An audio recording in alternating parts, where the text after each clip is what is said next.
Lourdes Chica Vice, Don Bell, di inurungan si Sneer.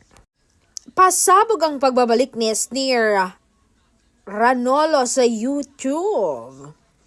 Aba kung noon ay may mga baguhang boylet lang ang nakakasama niya na gumaganap bilang bago niyang crush, ngayon ay paandar talagang drama niya. Finally, may new pasabog na. Ito na ang pinakapasabog na comeback para sa inyo. At last, pwede ko na siya i-share. For the past 3 months, we've been quietly working and pouring our time, effort, and yes, medyo malaki ang budget on this one. Kaya sana worth it ang paghintay nyo. Stream first day high. Wow, patili naman ni Shubi. Oh my God. Say naman ni Micaela Bilen. Congrats to your acting era, queen. Sagot naman ni Sneer. Ang tagal naming hinintay, sambit naman ni Dennis Lazaro. So proud of you. Sabi naman ni Raven Regar, iba ka. Sabi naman ni Bianca Gonzalez, the budget. Say naman ni Sasa Girl, pinag-ipunan malalay.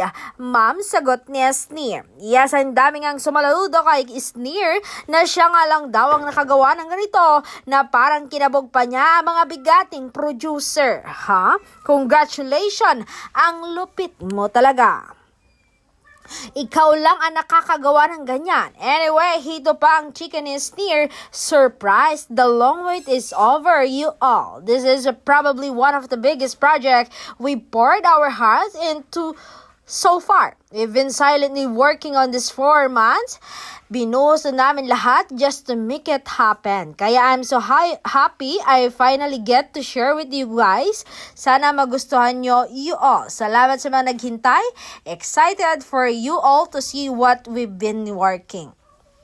Siya nga pala, 4 na buwan muna ang nakalipas bago nagbalik sa YouTube si Sneer. At habang sinusulat ito, umabot na sa 1.3 million ang views ng first day high. Sa loob pa lamang ng 10 oras, diba? Sikat!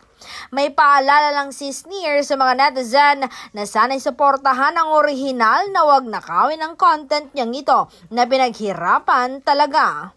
Ano?